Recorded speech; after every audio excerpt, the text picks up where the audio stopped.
Welcome to Get Paid for Your Pad, the definitive show on Airbnb hosting, featuring the best advice on how to maximize profits from your Airbnb listing, as well as real-life experiences from Airbnb hosts all over the world. Welcome.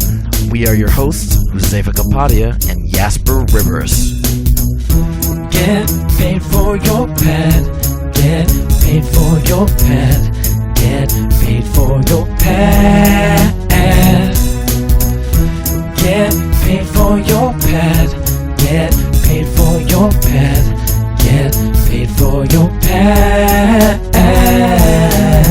Hey everybody, welcome back to another episode of Get Paid for Your Pad, the podcast about Airbnb hosting, of course.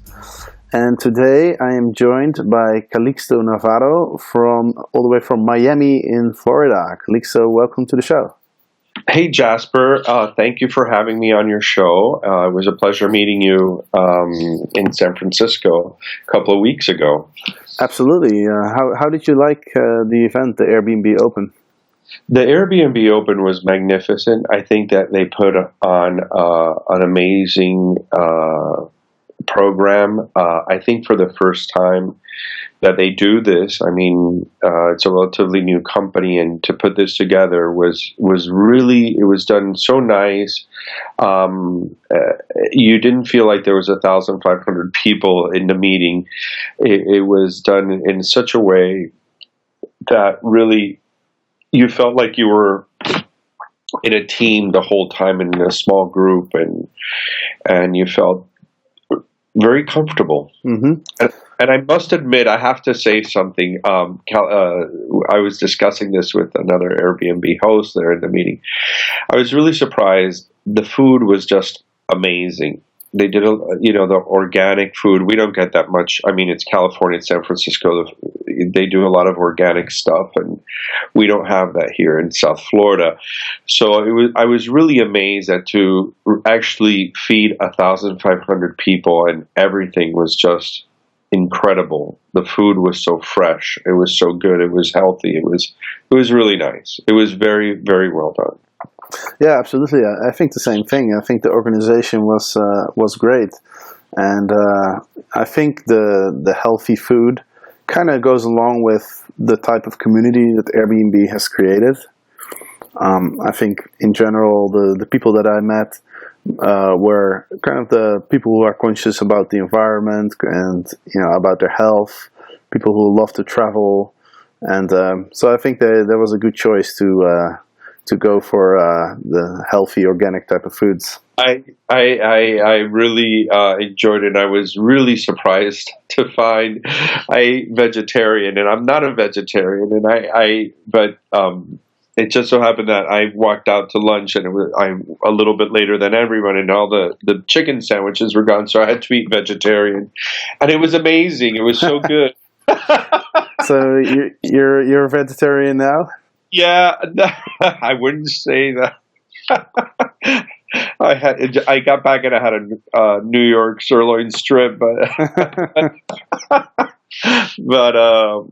anyway, it was just very well done, very well planned. And I like the accessibility of the board of directors of Airbnb, and having everybody at least had a second, had a few seconds or minutes to be able to speak with them, interact with them. Mm-hmm. And that's very important. And, I didn't want to take up my time, their time, because I know that they had to split themselves up between everyone. But I was able to chat briefly with Chesky and with others from the board of directors, and tell them a little bit about myself and my experience. Mm-hmm. Yeah, absolutely, and it's great. They're really friendly guys, and they were just chatting with everybody, and I think that's also really in line with the values of what Airbnb stands for. But it's it doesn't feel like you're talking to the founders of like a $20 billion company, right? No, not at all. And I thought it was very touching. I had more interaction with Chesky's parents, who I spoke with his mother quite a bit, and with his father, and and it was very, very nice to see them there. And in one instance, I said, you should be very, very proud of your son and his friends because that created Airbnb. Because I must tell you that for me and like for many other people that were there at that meeting, had it not been for them, I probably would not have my house today. It saved my life pretty much. Oh wow! No, yes, I'm super excited to hear how that came along. Yeah, and I guess that's how Airbnb has changed my life. And I was losing my job, or actually I had already lost it, and I was quite desperate. I had this house. I was living in it by myself, and I had an extra bedroom, and my roommate had left, and I had an empty room, and I said, what do? I put another roommate in there, and it just so happens that I was selling. I was getting rid of things in my house, especially the more expensive items, and selling them for money, and I had this one jewelry designer girl, kind of hippie-ish, and she was buying my antique Louis Vuitton luggage set that I had as display. I had it as a part of furniture, and she said to me, have you ever heard of Airbnb? I go, what is that? She's like, it's this new company out of San Francisco, and you rent out your room by day, like if it was, you share your house, you share with someone for a few days, they come and visit. I'm like, okay. So I made a note of it, and 24 hours later, I had put my home with my pictures. I'd put my home up on Airbnb, and these were not very good pictures. But believe it or not, I got my first rental, and it was really amazing. And after that, I didn't know what to expect, but I figured I'm a very customer service oriented person. I've worked in sales my whole life. I know what to expect and what I want when I go somewhere, and I know how to be a very good host in my own home. Since I've hosted many dinners, I've always had friends visiting. I have friends all over the world, and so I know how to host people in my home. So I said, well, what I'm going to do is I'm going to be myself, and I'm going to host these people in my home as if they were friends of mine, So I prepared, I had breakfast, like cereals, and I had buns and coffee. What would you like? And, that sort of stuff. And one came after the other, after the other, after the other. And I'm like, my God, this is amazing. The money was coming in. A significant amount of money was coming in, even though I was a shared room, a shared bathroom. So I couldn't charge a whole lot. If you look at my home, it's still very moderately priced. Mm-hmm. And I don't have cleaning fees. I don't have I don't have anything. It's just, if you're by yourself, it's $65 a night. And if you're with somebody, a couple, it's $80, mm-hmm. And there's nothing else. There's no additional charges. Right. So it's very accessible for Miami. But of course you have to share the bathroom with me. So one after the other, and, so far, 4 years have been around. I've been with them since 2010 with Airbnb, and I can tell you that it's very hard for me when I don't have guests in the house. It's very quiet, and like right now, I just had somebody leave yesterday, and I don't have anybody coming in till Saturday. So my house becomes very quiet. It becomes I would even want to say it becomes a little bit lonely. And it's now I need it. It's not so much the money, but more of the companionship, the fact that there's someone in the house, or someone that I wake up and we have coffee together. And if they want to, because there's some people who are a bit more private and want their privacy, and there's other people who want interaction. It just depends on the person who's visiting you, or the couple that's visiting you, and it's very special. For me, it's a very special thing. Well, that's fantastic. I mean, we talk a lot about how Airbnb is empowering. How it empowers people to do all sorts of things in life that they want to do, and usually it's something that's an addition to your life, like something like traveling, or maybe you want to add some extra furniture to your house, or there's all sorts of things, like maybe you can buy a car with the extra income. But when it really becomes life-changing is stories like yours. Right. You would have lost your house if it weren't for Airbnb. Yes, and I have to. It helped me be able to stay in my home. It helped put food on the table, and it really took me out of a place where there was a huge economic meltdown in this country. So it was a very difficult time. And thank God that now I'm doing much, much better financially, and I'm in the real estate business now. And I had to deal with the real estate going from nothing up, and now we're doing pretty good. But it definitely was a life-changing experience, and now it's become part of my life to do Airbnb. And my friends, it's interesting enough, I have gotten so many new people to Airbnb, hooked on them, and most of them usually start with traveling.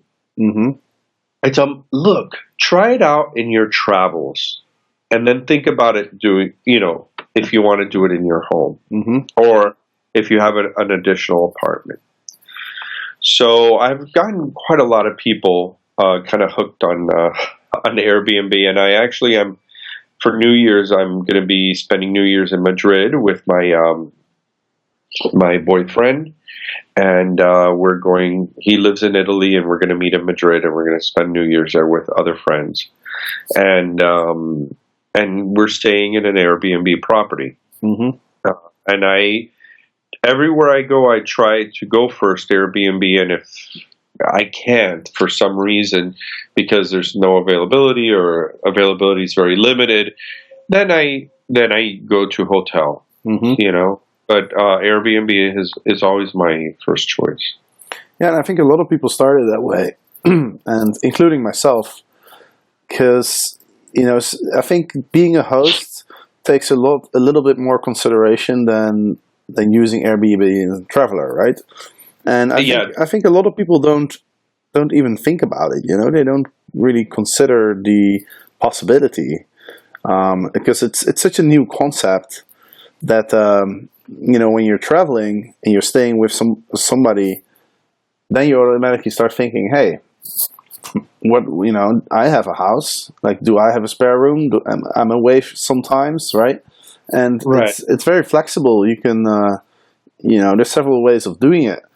It's really interesting because we've talked to so many people on this podcast, and the last person I talked to is a guy who he rents out his private room, but he also rents out the whole apartment.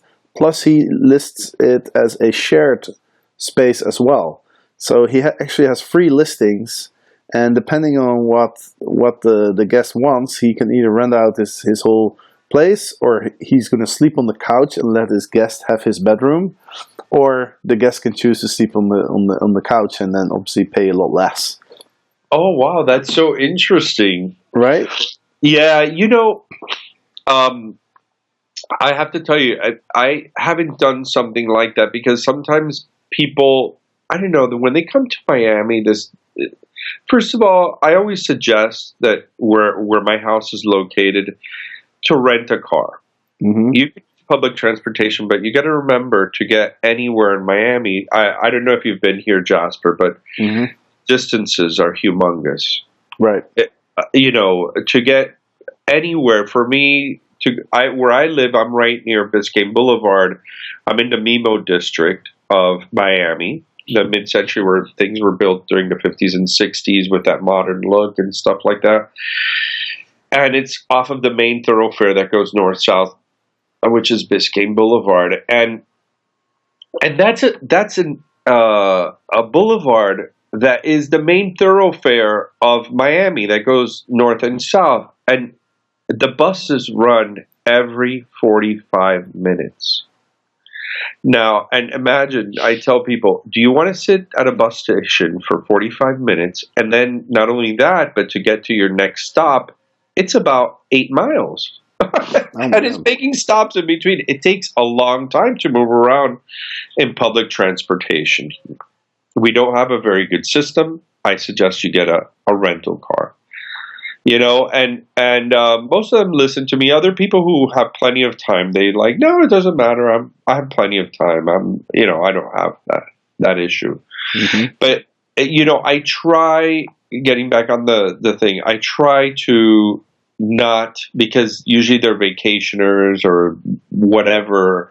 I try not to have other guests, like friends of mine that might be visiting. And I have an inflatable bed and I can put it in the dining room. But I try not to do that for the mere fact that I only have one bathroom. If I had a second bathroom, maybe I would, but that's kind of putting an additional stress on somebody who's paying for a service, mm-hmm. Who now, instead of sharing the bathroom with one person, has to share with another person. Right. Mm-hmm. Yeah, that makes sense. I'm just looking at some of the reviews, and well, first of all, you started in 2010, which definitely makes you one of the first people on Airbnb, I think. So that's pretty remarkable. But also, if I look at the reviews, you have a lot of people saying really nice things about you. I'm just reading. A couple people are saying that you're. Calixto is an amazing host. Highly recommend staying here. Calixto is the most amazing host one can ask for. Calixto is one of the most generous men I've ever met. So people are really, really enthusiastic about you. So I'm curious, how do you make people feel so comfortable when they're staying with you? What's the secret to all these amazing reviews? I think it's just being genuine, just being myself. I'm a very loving and caring person. That's what my friends say.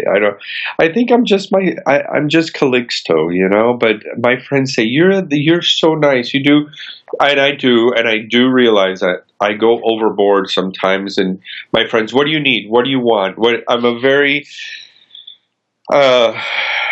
giving person in that sense. And so when I have people staying at my house, it's like, okay, you know what? Let's pull out the bottle of wine. So I get my wine and, let's make dinner. And I invite them to dinner. And I can't have someone in my house and say, okay, this is what you can share in the fridge, and this is what you can eat for your breakfast. They come into my house, I say, whatever you see in that fridge, you can eat and drink.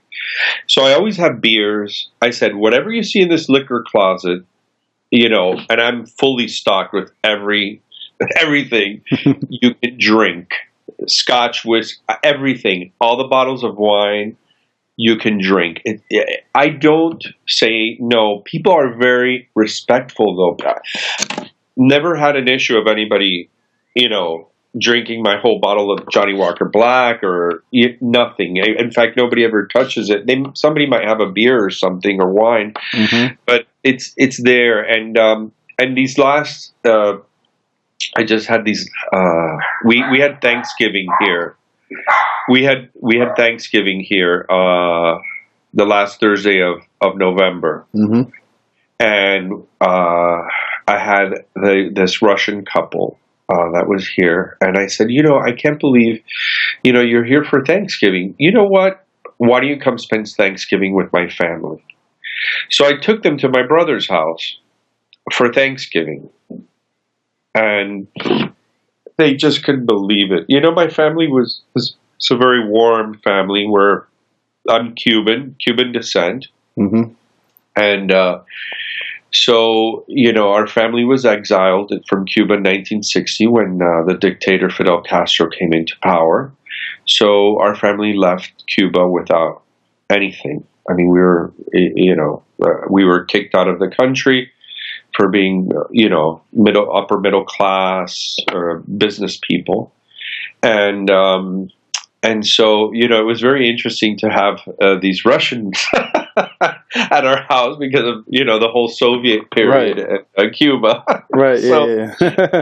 it was kind of nice, and they were asking them questions and stuff like that. But they were a young couple, so they don't have any reference to the Soviet period. But but it was really nice, and they were just so touched. And when they said goodbye, she just started to cry because they left the next day.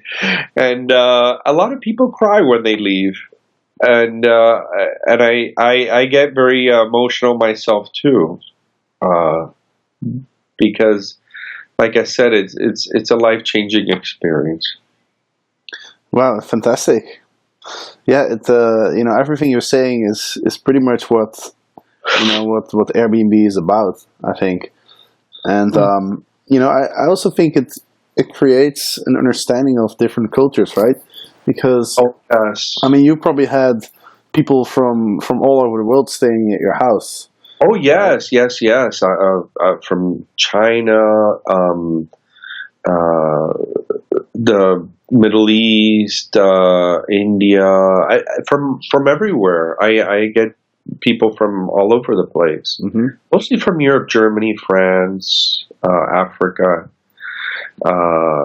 It's quite amazing, and you get like.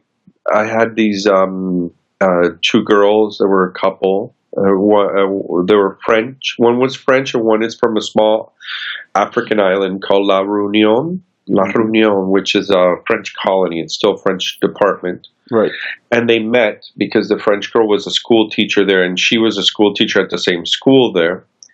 And they met there, and she made the most. She said, "Look, I'm going to cook for you." Because the girl from Africa cooked her typical native foods. And of course, you have to remember it's a tropical climate. In Cuba, we have a tropical climate. So a lot of the spices and foods that she needed, she found here in Miami, because we eat them too, the Cuban. So it was wonderful. She goes, "Oh my God, you have this and this and this. I hadn't seen this since I was in La Réunion." I said, "Yeah, you have to remember, there's a tropical climate, where the island is a tropical climate too." So she made some amazing dishes while she was here. And we were able to enjoy them. And when you talk about finding similarities culturally, and who would have ever imagined that this girl was so ecstatic to be able to find a lot of the things that she, found in native Africa here in South Florida, because the Cubans, when they came here, they were able to plant their their fruits and things and stuff, and she was able to find them here. So. Because the climate in Miami is quite similar to the climate in Cuba, is it? Or yes, it's a little bit chillier, even though it's so close. But believe it or not, Cuba's just below the Tropic of Cancer, and so it already makes it more of a tropical climate, more than we're in South Florida, and it's subtropical. We're almost tropical. We have the same heat in the summer, but it gets a little cooler here in the winter time, just a few degrees, but it's a few degrees more that certain things are very hard to, certain fruits and things, they're not as good as if they were in Cuba. Right. So one thing I'm wondering about, you've been hosting for 4 years now, and obviously your experience has been really incredible. I'm wondering, when you started, what did you expect? Did you expect that it would be anything like this, or were you maybe a little bit apprehensive? Did you have any concerns? Do you remember? Well, I thought to myself, I said, you know what? Let me do this for a little bit and I'll stop. And then it just turned into, I really like this. And, once I got myself back on my feet and everything, and I thought to myself, I really, really like this. And I don't want to stop. And it's become part of my life. Mm-hmm. And even though I'm making money, because Jasper, it boils down to money at the end, because you have an income and you're receiving an income, but at the same time you're getting other rewards, and it's rewards of emotional. Mm-hmm. And it's a reward of sharing. It's a reward of being able to touch someone's life. Yeah, absolutely. And then touching mine. It definitely comes with a lot of special things that otherwise you don't really experience. Having people from all around the world in your house. Having a person from La Réunion, which is an island in the south, just off the south coast of South Africa, I believe. Right, it's near more like Mozambique area. Mozambique area, okay. Cooking meals in your house, that's something that normally you wouldn't really experience. So it's definitely not. And I think that's the main focus here of what you want to expect, and what people that use Airbnb want to. And I think it's also given the opportunity to a lot of people, a lot of people, very nice people, very wonderful people that could not have had the opportunity to visit Miami or visit another part of the world had Airbnb been around. Absolutely. I really think so, because if any little hotel in Miami, and this is where the difference of the hotel and the home, unless they have a friend that they could stay in Miami, like a lot of my friends in Latin America and Europe, they have me. but unless they have me, they wouldn't come here, because they wouldn't be able to pay for a hotel for 10 days. And this is an option that's not a hotel, and it's kind of like staying with a friend. Mm-hmm. And you're giving them some sort of compensation. Right. That's a good way to look at it. Yeah, it's funny, because in the real estate, I work in real estate now, and I actually was bumped into someone professionally that works for the hotel industry, and I have a feeling they're kind of like a lobbyist. Are you familiar with the term lobbyist? Absolutely. Okay, and you know what they do? Yeah.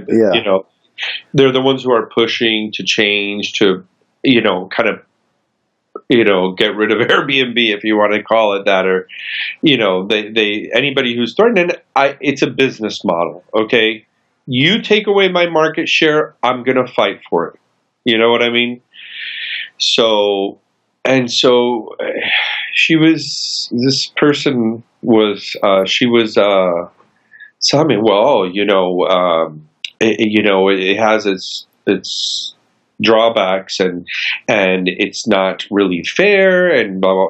I said, let me ask you a question. Does the Hilton family host people in their home?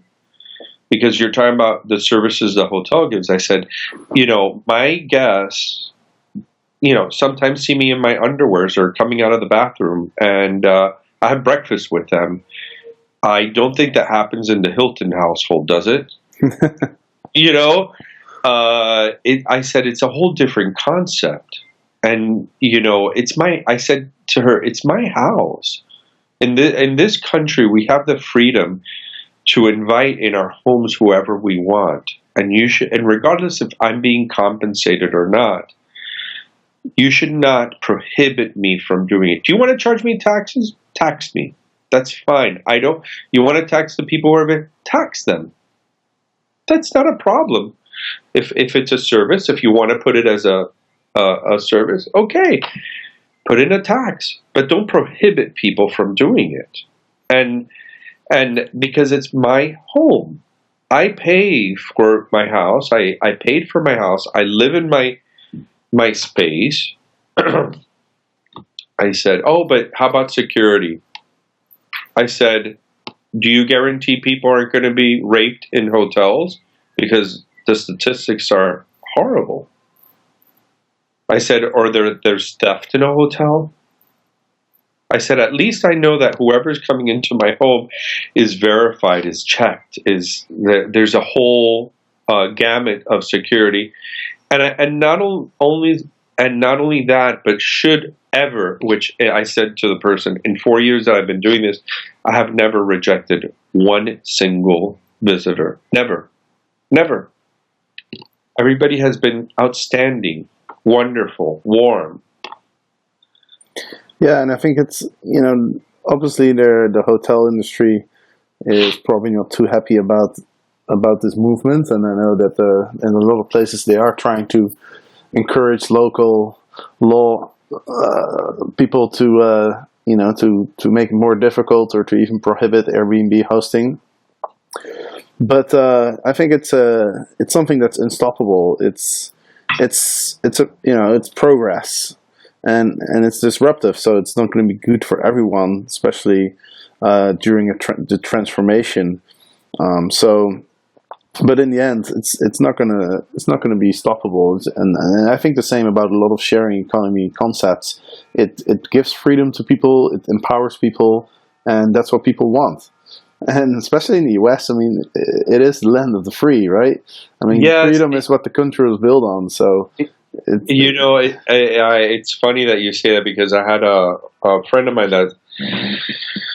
that's a professor at the University of Miami of business, and he wrote an article talking about the shared economy and how they were attacking Uber. He's mostly focused on Uber, and he says, this country prides itself on creativity, on developing business. And here we are attacking in a moment where we need to stimulate creativity, business, and we want to stagnate it by penalize people who created a new way of not only making money, but for some people surviving and being able to do something different. In his article, he left out Airbnb. This was published in many newspapers in the United States. I don't know how many picked up his article. It was published in the Miami Herald. And if you want to, I think I told someone from Airbnb about it, and I immediately wrote to him. I sent him an email to the professor. I said, "Hey, listen, you left out Airbnb. Please investigate this. Do research on this, and maybe you should do a follow-up article on Airbnb and see, how many newspapers pick up your opinion or your position." So I told them at Airbnb about the professor who wrote the article, and his name is Dr. Jose Azel, Azel, and I don't know, maybe if you wanted to interview him, I'm sure he would be up. That would be very interesting. I would definitely follow up on that, because it's a topic that I love to talk about, to be honest. The sharing economy, and I often have discussions with people who are against it, who don't like it. And, oh, really? Yeah. I mean, there's always, when you have progress, there's always people who don't want to change, and everything. Whenever there's change, there's always people who lose out as well, of course, right? Right. I mean, for example, if, let's say, somebody decides, instead of doing long-term rental, to do Airbnb, and that means the long-term renter has to find another place to live. So there's always pluses and minuses in any sort of situation. But but in general, I think it's just it's an amazing concept. Of course, but Jasper, so then you're doing Airbnb in your home or wherever you have, and you have to find another place, right? Mm-hmm. What does that create?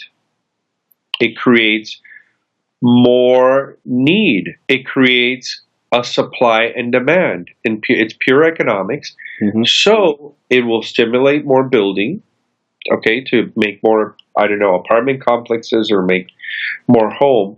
At the same time, if the supply grows, and you have to understand, not everybody's going to do Airbnb. I have people who own apartments and say, I can't do Airbnb because I really don't have the time. I don't want to get a maid. But I just kind of like the convenience of doing a 1-year lease, and I don't need the money. Yeah, absolutely. Not everybody, just because it's something new, it doesn't mean everybody's going to jump on it. No, absolutely. It's absurd. That's why I think it's an absurd concept. Just like people say, oh, but you shouldn't let foreigners buy in Miami because, we should control the foreign investment in Miami of apartments because these are crazy concepts. Oh, because those apartments stay empty. A lot of them, it's true, mm-hmm. but they use it as second vacation homes. Right. So it stays empty about 9 months out of the year. Mm-hmm. But what is it to you? It's creating construction jobs. It's creating security jobs. It's creating window washers. It's creating maintenance people. It creates a whole gamut of job and stimulation of work in the society, in the community in which we live. It doesn't mean that just because they're buying, that we're going to have an oversupply of apartments. And in Miami, there are people who don't want their things to be touched by other people who they don't know. Yeah, the majority. In fact, I read that the global awareness of Airbnb is less than 1%. So 99% of the people on this planet have never heard about Airbnb. Exactly. And not only that, but most people, I know, I have friends that will say, I don't want people touching my things. Yeah, absolutely. And I start laughing. But it's a it's a personality of the people who do this. And not everyone is the same, because as we know, everybody is different. Everybody is unique. Everybody is not the same. Mm-hmm. But we have to respect that. Yeah, and I think also a way that I like to look at it is there's going to be a certain number of tourists in every city, and the question is, where are they going to stay? They're going to stay somewhere. They're going to use up space, right? Now, It's either in a hotel or it's in somebody's house, but if you think about it, all those empty rooms that are not being used in houses, that only, using those for Airbnb only increases the efficiency of the way we use our space. So if anything, it's a good thing for if you look at the big picture. And not only that, but every time I have people that stay in my house, like every single person that stays here says, "Where's the nearest supermarket? Right. Where's the nearest store?" Everybody that comes here, that Publix. I have generated so much business for that Publix, which is a supermarket, mm-hmm. and the pharmacy next door, the Walgreens. Yep. That you could not imagine. And not only that, but the restaurants in the area. Mm-hmm. The people go there like, oh, I just want a quick bite. I said, oh, there's a great little mom and pop sandwich shop over here. You can also go down down Biscayne Boulevard, and there's a lot of little great places that you can eat at. Just the fact that you not only that, but you're bringing money into the community from these people. And it's a drop in the bucket if you look at the big picture, because I'm just one room and it's 2 people, but it's 2 people that come approximately every week. I have someone, mm-hmm. or every other week. It's over the year, it's a little bit of money, but it's a little bit of money that is added to the community. And, Right. and you know what, Jasper, another thing. There are times where maybe I want to be pampered, and I'm going to go and I'm going to book a 5-star hotel. Do you understand? I mean, I was just in New York with my boyfriend, and I really couldn't find because of the whole New York thing with Airbnb. And, I was looking and I said, you know what? Let me just get a really nice hotel. And I stayed at a 5-star hotel in Manhattan. There's still going to be a need for that. Mm-hmm. There's still, it's not going to go away. And that's also great too, because you just have to create options. Yeah, I agree. I mean, a hotel is different than an Airbnb. Totally different. Feeling and a different environment, and it's totally different. But if you want,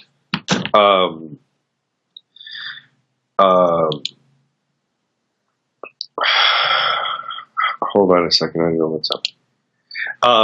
But anyway, if you want a different experience, you go to a hotel. If you want Airbnb, you go to this. It depends, how you feel or how you want to do it or whatever. But it's up to the individual or the couple. Absolutely. Well, Calixto, we've been talking for over 40 minutes. It's been really interesting. I just wanted to finish this episode with just one interesting fact. We were talking about lobbyists earlier, and I actually recently learned where the word comes from. Do you have any idea? No. I thought it was really interesting and funny at the same time. So apparently, when Lincoln was still president of the United States, he had this habit of going to a hotel bar and drinking quite a few whiskeys. And, obviously everybody had their own interest and people wanted to influence his opinion on certain things. And, when somebody's had a few drinks, it might be a little bit easier to convince that person of something, right? Right. So all the local people who wanted to have influence, they would gather in the lobby of the hotel to wait for President Lincoln walking out in the hope that they could, have a quick chat with him and have some influence on his policies. And since they were all waiting in the lobby, people started calling them the lobbyists. Oh, I kind of imagined that was where something had to do with the lobby. I'm thinking maybe, and I didn't know it happened with the Lincoln period. In the Lincoln, that is so interesting. It's going on for a long time then. Anyway, I thought it would be funny to end this episode with a funny fact. Yeah. Well, Calixto, thank you so much for sharing your story. It's incredible, and it's great to hear, how much Airbnb has done for you. And it seems like your life is different because of Airbnb, and that's great. That's absolutely fantastic, and I'm sure you've had a little impact on the lives of all the people who have stayed with you as well. Especially that Russian couple.